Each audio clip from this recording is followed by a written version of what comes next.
عصر کے بعد قرآن پڑھا جا سکتا ہے؟ بالکل پڑھا جا سکتا ہے. یہ جو اوقات کی ممانعت ہے یہ صرف نماز کی ہے، اور نماز بھی وہ جس میں سجدہ اور رکوع ہوتے ہیں. نماز جنازہ بھی مکروہ اوقات میں پڑھا جا سکتا ہے. مسئلہ نمبر 30 میرا نمازوں کے اوقات کے اوپر ریکارڈڈ موجود ہے. تسبیح فاطمہ سوتے وقت پڑھنا سنت ہے؟ بالکل سنت ہے. نبی علیہ السلام نے تعلیم فرمائی ہے 33 دفعہ سبحان اللہ، 33 دفعہ الحمدللہ، 34 دفعہ اللہ اکبر. سنت ہر وہ عمل ہے جو آپ علیہ السلام نے خود کیا یا آپ نے تعلیم فرمایا. بخاری اور مسلم میں حدیث ہے، یہ حدیث پوری روایت کی ہے سیدنا علی نے کہ سیدہ فاطمہ ایک غلام مانگنے کے لیے گئی تھی، اور کہ بھی پہلے تو 2-3 دفعہ گئی تو وہ شرم کے مارے واپس ہی آ گئی، مانگ ہی نہیں سکی. نبی علیہ السلام خود آئے، اور حضرت علی کہتے ہیں میں اور فاطمہ ایک بسترے میں لیٹے ہوئے تھے، بخاری مسلم دونوں میں ہے. نبی علیہ السلام پاؤں کی جانب سے ہمارے بسترے میں داخل ہوئے، حتیٰ کہ آپ کے مبارک قدموں کی ٹھنڈک ہم نے اپنے سینے پہ محسوس کی. آپ پرائیویسی کا حال دیکھیں، سیدہ فاطمہ اور حضرت علی ایک بسترے میں ایک چادر کے نیچے ہیں، اور نبی علیہ السلام پاؤں کی طرف سے اپنی مبارک ٹانگیں اس میں داخل کر رہے ہیں، اور حضرت علی کہہ رہے ہیں ہم نے سینے پہ، یعنی سینے سے لگائے ہوں گے نا پھر قدم، وہ تبھی محسوس کی. اور پھر آپ نے کہا بھی کیوں آئی تھی بیٹی؟ انہوں نے پھر بھی نہیں کہہ سکی. حضرت علی نے کہا کہ میں نے بھیجا تھا، کہ دیکھیں ان کے ہاتھ کے اوپر کتنے نشانات پڑ گئے ہیں، چکی بھی چلاتی ہیں. یہ ہماری آج کی انڈیا پاکستان کی عورتیں جو کہتی ہیں جی عورت کے ذمہ سے کچھ بھی نہیں ہے، حضرت فاطمہ کے ذمہ سارا کچھ سی. ٹھیک ہے، وہ چکی بھی چلاتی تھی، یہ سارے کام کرتی تھی. اور پھر یہ جو وائزین ہیں بڑا حساس کے اس قسم کی باتیں عورتوں کو بتا بتا کے باغی کر رہے ہوتے ہیں. تو پھر نبی علیہ السلام نے فرمایا میں تمہیں اس سے بہتر چیز دیتا ہوں کہ جب بسترے پہ آؤ 33 دفعہ سبحان اللہ، 33 دفعہ الحمدللہ، 34 دفعہ اللہ اکبر. اور یہ تسبیحات بخاری اور مسلم میں فرض نماز کے بعد بھی آئی ہیں. سمندر کے برابر بھی، جھاگ کے برابر بھی گناہ ہے تو دھل جائیں گے، بخاری مسلم کے الفاظ. 100 پورا کرنے کے لیے یا تو ایک دفعہ اللہ اکبر کہہ دیں، تینوں 33 دفعہ پڑھیں، اور ایک دفعہ اللہ اکبر کہہ کے تو 100 ہو جائے گا. یا تینوں 33 دفعہ اور 100 پورا کرنے کے لیے لا الہ الا اللہ وحدہ لا شریک لہ لہ الملک ولہ الحمد وہو علی کل شیء قدیر. یہ ہمارے گرین کارڈ کے اوپر لکھا ہوا ہے. اور رات کو سوتے وقت جو ہے وہ 33 اور 34 ہے. 33 دفعہ سبحان اللہ، 33 دفعہ الحمدللہ، 34 دفعہ اللہ اکبر. اور سیدنا علی کہتے ہیں کہ نبی علیہ السلام نے جب وظیفہ دیا تو اس کے بعد میں نے کبھی بھی نہیں چھوڑا. لیکن یہ حدیث یہاں پہ ختم نہیں ہوتی. بخاری اور مسلم میں اسی حدیث کے آگے الفاظ ہیں کہ ایک تابعی نے پوچھا کہ جنگ صفین کی راتوں میں بھی آپ یہ وظیفہ کرتے تھے؟ اے جنگ جمع صفین ہے، وہاں تو جان نہیں توڑی چھوڑ سکتی، یہ ہر جگہ آئے گی، ہر جگہ آئے گی. اب یہ حضرت فاطمہ کی جو تسبیح فاطمہ والی حدیث ہے ادھر بھی صفین آئی ہوئی ہے. یہ حدیث پوری یوں ہے. مجھے وہ یاد آ گیا، جون 2012 کی بات ہے، شیخ زبیر علی زئی رحمہ اللہ تعالیٰ جمعہ پڑھانے کے لیے G10 کی مسجد میں آئے اسلام آباد. یہ میری آخری ملاقات تھی جو میں نے ان سے کی ان کی ہوش میں. اس کے بعد پھر 2013 میں تو قومے میں چلے گئے. تو انہوں نے جمعہ پڑھایا تو جمعے کے دوران یہ حدیث آ گئی تسبیحات فاطمہ. اب میرے کان کھڑے ہو گئے. میں کہا جی بیٹھے نے سارے اہل حدیث، شیخ صاحب ادھی حدیث بیان کر دینے یا پوری؟ تو میں کہا انہوں نے جی ادھی کی تھی، میں انہوں نے نہیں چھڈنا، میں تو پہلے کہنا کہ پوری حدیث بیان کرو. لیکن شیخ زبیر صاحب جب میں سامنے بیٹھا ہوں نا تو وہ ان کے 14 طبق روشن ہوتے تھے کہ میں نے کوئی ایسا معاملہ نہیں کرنا. پہلا تو انہوں نے حدیث بیان کرتے ہوئے لفظ استعمال کیا کہ مولا علی علیہ السلام نے، پہلے تو لفظ ہی مولا علی بولا، اچھا 2-3 بار بول کے پھر انہوں نے کلیئر کیا کہ مولا کا مطلب ہے دلی محبوب. اور پھر یہ حدیث بیان کر کے نا پھر اینڈ پہ کہتے ہیں کہ بھی ایک تابعی نے پوچھا کہ جنگ صفین کی راتوں میں بھی آپ یہ وظیفہ کرتے تھے تسبیحات فاطمہ والا، کیونکہ وہ آپ کے اوپر ایک مشکل وقت تھا، کیٹاسٹرافک کنڈیشن ہے، جنگ کے دوران ہے. تو مولا علی نے پھر اس کے جواب میں کہا کہ اللہ کی قسم میں نے صفین کی راتوں میں بھی یہ وظیفہ نہیں چھوڑا، میں نے ہمیشہ اس کو حرز جام بنایا اس وظیفے کو. اور یہ یقین کریں اس وظیفے کو آپ عادت ڈالیں، پورے دن کی تھکاوٹ دور ہوگی. بیماری میں وظیفہ کریں، بیماری دور ہوگی. ایک معوذات صحیح مسلم میں آتا ہے، آخری 3 صورتیں نبی علیہ السلام کے گھر میں جب بھی کوئی بیمار ہوتا تھا آخری 3 صورتیں 3 دفعہ پڑھ کے اس پہ پھونک دیتے تھے. اور یہ والا وظیفہ صفین کی راتوں میں، میرا ایک دفعہ تھا میں نے کہا ایک کلپ بنایا جائے صفین کی راتوں میں اور آگے سوالیہ نشان اور یہ حدیث پوری بیان کی جائے. ویسے میں نے یہ حدیث بہت پہلے بھی بیان کی، 2012 میں بھی، جو صلاۃ و تسبیح پہ میرا مسئلہ نمبر 91 ہے، اس میں نے یہ حدیث پوری بیان بھی کی تھی، صفین کی راتوں والا بھی. بعض لوگ ایاک نعبد پڑھتے ہیں، علماء سے سنا ہے کہ ایسے پڑھنا توحید کے مخالف ہے. لفظ نعبد ہے، نعبدو پڑھتے ہیں. نہیں، نعبدو تو نہیں ہے لمبا، دال کے اوپر پیش ہے، وہ آدھا الف کھینچا جائے گا ایک حرکت. ایاک نعبد و ایاک نستعین، ٹھیک ہے. وہ نعبدو تو کوئی نہیں پڑھ رہا ہوتا. لفظ نعبد، نعبد تب ہے جب آپ وقف کریں. آدھی آیت میں تو آپ نے وقف نہیں کرنا نا، وہ تو ٹھیک ہے ایاک نعبد. اچھا یہ سوال لکھنے والا خود قرآن تو پہلے کھول کے پڑھ لے کہ قرآن میں دال کے اوپر جزم ڈلی ہوئی ہے یا پیش ڈلی ہوئی ہے. تو مجھ سے سوال کرنے کی ضرورت ہی نہ پڑتی. نعبد و ایاک نستعین. اگر یہ آپ اس کو وقف کریں گے اس طرح کہ اس میں سورہ فاتحہ میں ایک اور چیز بھی آتی ہے، وہ بھی میں آپ کو بتا دیتا ہوں. ایاک نعبد و ایاک نستعین کو وقف کریں گے ایاک نعبد و ایاک نستعین، پھر تو ٹھیک ہے، لیکن وقف تو نہیں کرنا ہوگا. اسی طریقے سے اہدنا الصراط المستقیم ہم پڑھتے ہیں اہدنا الصراط المستقیم، لیکن اگر اس کو بھی پیچھے ملائیں گے نا تو یہ اہدی نہیں بنے گا، نہدی بنے گا، کیونکہ نستعین کے اوپر پیش ہے تو لفظ ہے نستعین، اور آگے آگے الف اور ہا، الف اڑ جائے گا، نون ڈائریکٹ ہا کے ساتھ ملے گی تو یہ بنے گا ایاک نعبد و ایاک نستعین نہدنا الصراط المستقیم. جس طرح آتا ہے قل هو اللہ احد اللہ الصمد، لیکن ملا کے پڑھیں گے تو کیا ہوگا؟ قل هو اللہ احد اللہ الصمد، چھوٹی نون خود لگانی پڑ جائے گی. ٹھیک ہوگا جی؟ یہ عربی ہے، عربی تھوڑی بہت آتی ہے منوی.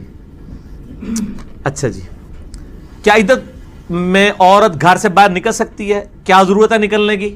بالکل نہیں نکلے گی. سوگ کرے گی، کسی خوشی کی سرمنی میں حصہ نہیں رکھے گی، اور عدت کے دنوں میں بھی انہی لوگوں سے پردہ کرے گی جن لوگوں سے پہلے کرتی تھی. وہ اکثر لوگ کہتے ہیں دماد سے بھی پردہ ہو جائے گا. دماد سے پردہ نہ عدت کے دنوں میں نہ اس سے پہلے. اور عدت کا مطلب صرف ہے کہ اس نے سوگ کرنا ہے 4 مہینے 10 دن، وہ جو مرنے کے اوپر ہے. اور حاملہ ہے تو وجہ حمل ہوگی تو گھر سے باہر نہیں نکلے گی، الا یہ کہ اس کو بیمار ہو جاتی ہے کہ ہاسپٹل لے کے جانا پڑ جاتا ہے، یا اس کا کوئی پرسان حال نہیں، اس کی وجہ سے اسے کچھ کرنا پڑ جاتا ہے.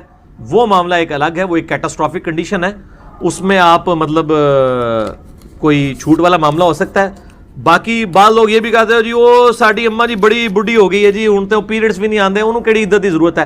عدت اللہ کا حکم ہے، وہ آپ نے اسٹیبلش کرنا ہے، چاہے بوڑھی ہو چکی ہے چاہے جوان ہے. 100 سال کی بھی عورت اگر بیوہ ہوئی ہے اس نے عدت کرنی ہے. اور عدت کوئی اتنی بڑی پابندی نہیں ہے، گھر سے تو ویسے ہی عورت کو نہیں نکلنا چاہیے، اور اگر اتنی بوڑھی ہو چکی ہے تو ان سے ویسے ہی گھر بہنا چاہیے. وہ کیوں کر دی بھی باہر جا کے؟ بہت بوڑھی ہو چکی ہیں جی، ان کو تو عدت میں یہ نہیں ہے کہ اس نے کوئی خیمہ لگا کے ایسے مل پیٹ کے بیٹھ جانا ہے. عام نارمل لائف گزارے گی، خوشی کی ایکٹیویٹی میں حصہ نہیں لے گی، کسی بھی شادی بیاہ میں نہیں جائے گی، گھر کے اندر رہے گی. ٹھیک ہو گیا جی؟ ابھی اذان شروع ہونے والی ہے، آپ لوگ بھی جو ہے نا وہ جی ملازمت چھٹیاں لے، مل جاتی چھٹی، حاملہ عورت کو بھی مل جاتی ہے، بالکل چھٹی لے. اللہ کا حکم اپنی جگہ، ملازمہ ہونے سے شریعت نہیں بدل جائے گی. اچھا جی، اذان کا جواب دیں، پھر انشاءاللہ 4:45 بجے ہم جماعت کے ساتھ نماز پڑھتے ہیں انشاءاللہ، اور پھر باقی گفتگو انشاءاللہ نماز عصر کے بعد ہوگی انشاءاللہ. ہاں جی جناب، نماز عصر کے وقفے کے بعد کیا عدت میں عورت والد کے جنازے میں چہرہ دیکھنے کے لیے جا سکتی ہے؟ کیونکہ اس پہ علماء دیوبند بہت سخت کامنٹس کرتے ہیں کہ نہیں جا سکتی. پتہ نہیں یہ کون سے علماء دیوبند ہیں جو کرتے ہیں، ان کی فقہ میں بھی ایسے کوئی مسئلہ نہیں ہے کہ جب اس طرح کی کیٹاسٹرافک کنڈیشن بن جائے تو وہ نہیں جا سکتی. بیمار ہو یا کوئی میت والا معاملہ ہو جا سکتی، کیوں نہیں جا سکتی ہے. اور اس میں جو ہے وہ عجیب و غریب قسم کی انہوں نے روایتیں بھی کوٹ کی ہوئی ہیں کہ خاوند کی اجازت کے بغیر وہ باپ کا چہرہ بھی نہیں جا کے دیکھ سکتی، اگر خاوند بیوی کو اجازت نہیں دیتا گھر سے نکلنے کی تو وہ نہیں نکل سکتی. بالکل جھوٹ ہے، یہ تو دل جدلے تھے کچھ خاوند جنہوں نے بیٹھ کے یہ ساری باتیں گھڑی ہیں. اسلام میں اس طرح کا ظلم کوئی نہیں ہے. ٹھیک ہے جی، بالکل جھوٹ ہے یہ. سیرت النبی صلی اللہ علیہ وآلہ وسلم پر کوئی اچھی سی کتاب بتا دیں. قرآن حکیم، نبی علیہ السلام کی سیرت پہ سب سے اتھینٹک کتاب کتاب اللہ ہے، اور باقی جتنی کتابیں ہیں اس میں جھوٹے سچے مضبوط کمزور سارے واقعات موجود ہیں. سیرت النبی پہ سب سے بیسٹ کتاب ہے قرآن حکیم. اس کے بعد اگر کوئی کتاب ہے تو صحیح بخاری، صحیح مسلم، پوری آپ کی سیرت ہی ہے کہ آپ علیہ السلام کیسے کھانا کھاتے تھے، کیسے نماز پڑھتے تھے، کیا کرتے تھے. اتھینٹک چیز تو وہی ہے. باقی اگر آپ کہیں کہ وہ بایوگرافی والی کہ آپ کی والدہ کا کیا نام تھا، آپ کے دادا کا کیا نام تھا، اس قسم کی کتابیں وہ انٹرسٹ کے لیے آپ ضرور پڑھیں. ان کا تعلق دین کے ساتھ نہیں ہے، کیونکہ اگر وہ دین کے ساتھ ان کا تعلق ہوتا تو قرآن حکیم میں نبی علیہ السلام کے اوپر کوئی چیپٹر ہوتا جس میں لکھا ہوتا کہ آپ فلاں گھر میں پیدا ہوئے، آپ کے ابو کا یہ نام تھا، آپ کی امی کا یہ نام تھا. قرآن میں کوئی نہیں آیا، اسی لیے کہ نبی علیہ السلام کی زندگی کے اور پہلو اس سے زیادہ امپورٹنٹ ہیں آپ علیہ السلام کو فالو کرنے کے اعتبار سے. باقی اس قسم کی آپ کو انفارمیشن چاہیے تو ایک اہل حدیث عالم ہے، ان کی کتاب ہے ایوارڈ یافتہ، پوری دنیا میں ٹاپ آف دا لسٹ سیرت کے اوپر کتاب ہے، الرحیق المختوم. صفی الرحمان مبارک پوری رحمہ اللہ تعالی انڈیا کے عالم دین تھے، مبارک پور کے رہنے والے. اور اسی میں ظاہر امپلائڈ ہے یہ بات کہ اگر قرآن حکیم سے بھی کسی نے کوئی ایکسپیرینس کے ذریعے یہ بات سمجھ لی ہے کہ یہ آیت پڑھنے سے اس علاج اس معاملے کا ہو جاتا ہے، چاہے وہ قرآن و سنت میں نہ بھی موجود ہو، ایکسپیرینس کے ذریعے کسی کو یہ بات پتہ چلی ہے، تو اس طرح کے دم کرنے میں بھی شرعی طور پر کوئی قباحت نہیں ہے اس حدیث کے تحت، اور اس کی ایکسپلینیشن صحیح مسلم میں اگلی حدیث سے ہو جاتی ہے، اور یہ اکثر لوگ پوچھتے ہیں، اس لیے میں اب اس کو کھول کر بیان کر رہا ہوں اس حوالے سے۔ یہ بڑی کریٹیکل حدیث ہے، تیسری حدیث صحیح مسلم سے 5731، یہ معاملے کو بالکل کھول دے گی۔ صحابہ کرام علیہ رضوان نے عرض کیا اللہ کے رسول صلی اللہ علیہ وسلم، ہم لوگ زمانے جاہلیت میں بچھوؤں کے ڈسنے کے اوپر دم کیا کرتے تھے، یعنی بچھو ڈس جاتا تھا، دم کرتے تھے، شفا ہو جاتی تھی، شفا تو ہوتی تھی ظاہر ہے، تو ہم اس دم کو جاری رکھیں۔ تو آپ صلی اللہ علیہ وسلم نے ارشاد فرمایا کہ وہ دم مجھ پر پڑھو، تو صحابہ کرام نے وہ دم پڑھا، ظاہر ہے وہ قرآن کی آیت تو کوئی حدیث تو نہیں پڑھی، وہ تو زوجہ جہالیت کا دم تھا۔ تو آپ صلی اللہ علیہ وسلم نے جب سنا تو فرمایا اس میں کوئی شرکی الفاظ موجود نہیں، تم اس کو کرتے رہو۔ اور پھر آپ صلی اللہ علیہ وسلم نے اوپن لائسنس دے دیا، کسی مولوی کا لائسنس لینے کی ضرورت نہیں ہے اس معاملے میں۔ آپ صلی اللہ علیہ وسلم نے صحیح مسلم میں اسی حدیث میں اوپن لائسنس دیا۔ آپ صلی اللہ علیہ وسلم نے ارشاد فرمایا جو شخص اپنے بھائی کو نفع پہنچا سکتا ہو، فائدہ پہنچا سکتا ہو، تو اسے چاہیے کہ وہ فائدہ پہنچائے۔ جیسا کہ بخاری اور مسلم کی وہ متفق علیہ حدیث ہے، جو ایک سفر کے دوران ایک جو قبیلے کا سردار تھا اس کو جو ہے وہ سانپ نے کاٹ لیا تھا، تو پھر ایک صحابی نے سورۃ الفاتحہ کا پڑھ کر دم اس پر جو ہے وہ پھونکا تھا اور اس کو شفا ہو گئی تھی۔ پھر اس کے عوض بکریاں بھی اس نے ریسیو کی تھیں اور آپ صلی اللہ علیہ وسلم تک وہ بکریاں پہنچی، تو آپ نے بھی ان میں سے کھایا تاکہ یہ بات پتہ چل جائے کہ اس حوالے سے اگر کوئی دم ڈال کر کوئی اگر نذرانہ بھی وصول کرتا ہے اس بنیاد کے اوپر کہ میں دم ڈالوں گا اور اس کے حوالے سے مجھے کوئی اتنی رقم دے، تو یہ بھی جائز ہے، کوئی حرج نہیں۔ لیکن یہ تمام چیزیں یہ آج کل جو یہ دم درود پڑھ رہے ہیں جس میں شرکی الفاظ موجود ہوتے ہیں، یہ ان کے لیے نہیں ہے۔ اگر سنت کے مطابق کوئی دم پڑے اور اس کے ذریعے اس کو کوئی ذریعہ معاش بھی بنا لیتا ہے اس حوالے سے اور نذرانے وصول کرتا ہے، تو یہ بخاری اور مسلم کی متفق علیہ حدیث ہے، بڑی مشہور حدیث ہے یہ سورۃ الفاتحہ کے دم کے حوالے سے، تو یہ جائز ہے اگر اس کے ساتھ اس طرح کی کوئی کمٹمنٹ کر لی جائے، لیکن شرک کے الفاظ نہ ہو۔ تو اس میں آپ صلی اللہ علیہ وآلہ وسلم نے معاملہ بالکل کھول کر بیان کر دیا۔ سوال اینڈ میں یہ اپنی چوتھی حدیث بھی صحیح مسلم سے ہے، انٹرنیشنل نمبر کے مطابق 5702، کہ آپ صلی اللہ علیہ وسلم نے ارشاد فرمایا العین حق، نظر کا لگ جانا یہ حق بات ہے کہ ایسا ہو جاتا ہے، نظر لگ جاتی ہے۔ پھر آپ صلی اللہ علیہ وسلم نے ساتھ ہی ارشاد فرمایا اگر کوئی شے تقدیر پر بھی سبقت لے جاتی تو وہ نظر ہے، اور جب نظر لگ جائے اور کوئی شخص تم سے غسل کا مطالبہ کرے تو اس کے لیے غسل کر دیا کرو۔ اب یہ ایک پورا معاملہ ہے، یہ غسل کرنا کیا ہے، وہ بخاری اور مسلم میں حدیثیں ملتی ہیں، الموطا امام مالک میں بھی ڈیٹیل کے ساتھ، کہ ایک صحابی تھے سیدنا سہل بن حنیف رضی اللہ تعالیٰ عنہ، ان کو نہاتے ہوئے دوسرے صحابی نے دیکھا، عامر بن ربیہ رضی اللہ تعالیٰ عنہ نے۔ تو یہ سہل بن حنیف بڑے خوبصورت تھے، ان کا جسم جو ہے بڑا گورا چٹا تھا، تو عامر بن ربیہ رضی اللہ تعالیٰ عنہ نے کہا کہ کتنا خوبصورت جسم ہے، ماشاء اللہ نہیں کہا، کوئی دعائے برکت نہیں دی بلکہ تعریف کی۔ بس وہ کیا تھا، وہ موندے پہ گئے، فوراً ہی ایسی نظر لگی کہ وہ سخت تکلیف میں چلے گئے۔ تو آپ صلی اللہ علیہ وسلم کے پاس جب یہ بات پہنچی تو آپ نے بلا کے عامر بن ربیہ کو ڈانٹا اور فرمایا کہ تم اپنے بھائی کو قتل کرنا چاہتے ہو، تمہیں تو یہ کہنا چاہیے تھا کہ اللہ تعالیٰ نے اسے برکت دی ہے، ماشاءاللہ، اس قسم کے الفاظ استعمال کرنے چاہیے تھے۔ اور یہ ہماری مسلمانوں کی ٹریڈیشنز ہیں، سبحان اللہ، الحمدللہ، انشاءاللہ، ماشاءاللہ۔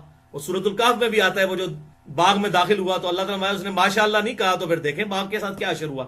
تو ایون اپنے بیوی بچوں کو، اپنے خاندان کو دیکھنا اور کسی بات سے خوش ہو، اپنی نظر بھی بعض اوقات انسان کی لگ جاتی ہے، تو فوراً پڑھنا چاہیے ماشاءاللہ، جیسا اللہ نے چاہا، لا حول ولا قوت الا باللہ۔ تو اس قسم کے کلمات اللہ کی طرف ان چیزوں کو منسوب کرنا چاہیے، ورنہ نظر لگ جاتی ہے، یہ برحق ہے نظر کا لگ جانا۔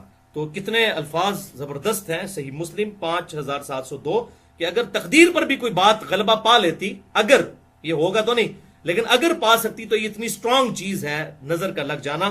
جب غسل کا مطالبہ کیا جائے تو غسل کرو، اور وہ میں واقعہ سنا رہا تھا جو آپ بخاری اور مسلم میں ہے، الموطا امام مالک میں بھی ڈیٹیل کے ساتھ ہے، مشکات میں بھی موجود ہے۔ تو سہل بن حنیف جو ہے ہوتے مندے ہی پہ گئے، ظاہر ہے کہ ان کو اتنی سخت نظر لگ گئی، تو آپ صلی اللہ علیہ وسلم نے عامر بن ربیہ کو بلا کر فرمایا تم اپنے بھائی کو قتل کرنا چاہتے ہو، اس کے لیے برکت کی دعا کرتے اگر تم نے اتنا اس کا خوبصورت جسم دیکھا تھا۔ تو آپ صلی اللہ علیہ وسلم نے پھر ان کے لیے علاج تجویز فرمایا کہ یہ عامر بن ربیہ جس کی نظر لگی ہے یہ غسل کرے، اپنے ہاتھ پاؤں اور اپنا چہرہ یہ سب کچھ دھوئے یا وضو کرے، اور اس پانی کو ایک جو ہے برتن میں جمع کیا جائے، پھر اس پانی کے ساتھ وہ شخص غسل کرے کہ جس کو نظر لگی ہے۔ تو ایسا جب کیا گیا تو ان کی نظر اتر گئی، وہ بالکل ٹھیک ہو۔ تو یہ وہ مسلم میں جو الفاظ ہیں، جب غسل کا مطالبہ کیا جائے تو غسل کر دینا چاہیے۔ تو آپ سے بھی اگر کوئی مطالبہ کر دیتا ہے کہ جی جناب غسل کرو، لگتا ہے تہاڈی نظر لگی ہے تو پھر مطالبہ پورا کرنا ضروری ہو جائے گا اس حوالے سے. تو اس کے لیے پورا غسل کرنا ضروری نہیں ہے. اس میں بھی الفاظ موجود ہیں کہ وہ اس صحابی نے وضو کیا، اپنے چہرے پہ پانی ڈالا، یہ چھوٹا غسل ہی ہوتا ہے نا وضو جو ہے، اور ہاتھ جو ہے کونیوں تک دھوئے، تو اس طریقے سے پاؤں دھوئے تو وہ پانی جمع کیا گیا، پھر اس سے غسل کروایا گیا. تو سہل بن حنیف رضی اللہ تعالیٰ عنہ کو اللہ تعالیٰ نے اس کی برکت سے شفا دے دی. اچھا 5ویں حدیث. اب یہ تو ساری باتیں ہوں گی اتنی ڈینجرس. علاج کیا ہے ان چیز؟ اصل چیز تو یہ ہے نا، اکثر لوگ پوچھ رہے ہوتے ہیں نظر کا علاج کیا ہے، نظر کا دم کیسے ڈالا جائے. تو دم تو مختلف لوگوں نے ایکسپیرینس سے بھی حاصل کیے ہیں. سورہ قلم کی جو آخری آیات ہیں، وَإِن يَكَادُ الَّذِينَ كَفَرُوا لَيُزْلِقُونَ، یہ میں آپ کو پڑھ کے بھی سنا دیتا ہوں، اس کا تھوڑا ترجمہ بھی اس حوالے سے. یہ بڑی امپورٹنٹ آیات ہیں، یہ حدیث میں تو نہیں ہے لیکن لوگوں کا ایکسپیرینس ہے نظر بد کے حوالے سے. سورہ قلم جو ہے، سورہ الملک سے جو فوراً بعد آگے صورت ہے وہ سورہ ہے سورہ قلم. تو اس کی آخری آیات جو ہیں، آخری آیت 51 اور 52 جو ہے، وَإِن يَكَادُ الَّذِينَ كَفَرُوا لَيُزْلِقُونَكَ بِأَبْصَارِهِمْ لَمَّا سَمِعُوا الذِّكْرَ، کہ یہ کافر تو یہ چاہتے ہیں کہ وہ ضرور تمہیں نظر لگا دیں اپنی آنکھوں کے ذریعے جب وہ الذکر قرآن سنتے ہیں. تو یہ کافروں نے باقاعدہ بندے بلائے تھے نظر لگانے والے کہ آپ صلی اللہ علیہ وسلم کو نظر لگا دیں کس طریقے. تو آپ صلی اللہ علیہ وسلم جب قرآن پڑھتے تھے تو وہ ایسے نظر سے دیکھتے رہتے تھے کہ حضور صلی اللہ علیہ وسلم کو کسی طریقے سے نظر لگ جائے تو یہ جو دعوت ہے رک جائے. اب ان کو کیا پتا تھا، وہ تو اللہ کے پیغمبر ہے، وہ تو اللہ کی حفاظت میں ہے. تو یہ وہ اس بات کا ذکر ہوا. تو اب لوگوں نے ڈسکوری کی کہ یہ نظر کے اوپر آیات نازل ہوئی ہیں تو یہ پڑھ کے پھونکیں.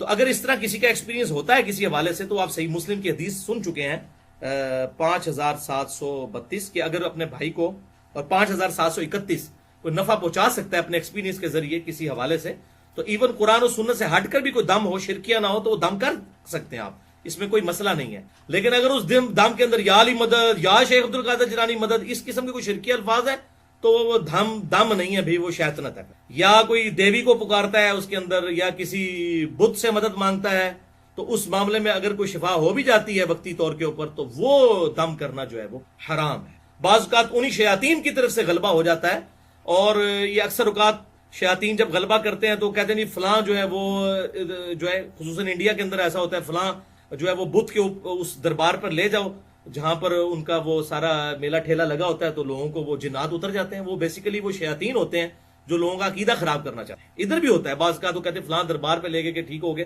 اسی دربار تو ہی شیطان آئے ہوتے ہیں، جن چڑھے ہوتے ہیں، اسی واسطے کہ لوگوں کو قرآن و سنت سے ہٹا کر اس طرح کے معاملات کیے. تو یہ اس میں آپ صلی اللہ علیہ وسلم کے واضح الفاظ ہیں صحیح مسلم کے اندر 5731 اور 5732 کہ ایسے الفاظ نہ ہوں جو شرکیاں ہوں، ادروائز وہ ایکسیپٹیبل نہیں ہوں گے، پھر وہ دم جو ہے پھر ایکسیپٹیبل نہیں ہوگا. ہاں شرکیاں نہ ہو تو چاہے قرآن و سنت میں نہ بھی ہو، یا ایون قرآن سے کوئی ایسا دم ہو جو آپ صلی اللہ علیہ وسلم نے تعلیم نہیں فرمایا لیکن کسی نے ایکسپیرینس سے لرن کیا ہے، تو وہ بھی کر سکتے ہیں. آپ صلی اللہ علیہ وسلم نے اجازت دے دی، میں نے مسلم شریف کی حدیث بتا دی ہے. تو یہ آیت وَإِن يَكَادُ الَّذِينَ كَفَرُوا لَيُزْلِقُونَكَ بِأَبْصَارِهِمْ لَمَّا سَمِعُوا الذِّكْرَ، اور یہ کافر کہتے ہیں کہ تو نظر لگا کے ضرور آپ صلی اللہ علیہ وسلم کو نظر لگا دیں گے. اس طرح آپ کو یہ آنکھیں پھاڑ کر دیکھتے ہیں جب آپ قرآن الذکر پڑھ رہے ہوتے ہیں. وَيَقُولُونَ إِنَّهُ لَمَجْنُونَ، اور کہتے ہیں کہ یہ تو مجنون ہے معاذ اللہ نبی. وَمَا هُوَ إِلَّا ذِكْرٌ لِّلْعَالَمِينَ، اور یہ قرآن تو نہیں ہے مگر نصیحت تمام جہان والوں کے لیے. اور یہ جو ہے ضمیر آپ صلی اللہ علیہ وسلم کی طرف بھی لوٹ سکتی ہے کہ آپ صلی اللہ علیہ وسلم تو نہیں دعوت حق کرنے والے مگر سارے جہان والوں کے لیے. تو اللہ کی طرف سے آپ صلی اللہ علیہ وسلم اللہ کے ریپریزنٹیٹو بن کر آئے ہیں، ان کو نہیں نظر لگ سکتی. تو بعض لوگ یہ آیت بھی دم کر کے، لوگوں کا ایکسپیرینس ہے کہ نظر لگی ہو تو یہ پڑھ کر پھونکا جائے تو شفا ہو جاتی ہے. باقی یہ پانی کے اوپر آپ صلی اللہ علیہ وسلم نے پھونکے مارنے سے منع کیا ہے.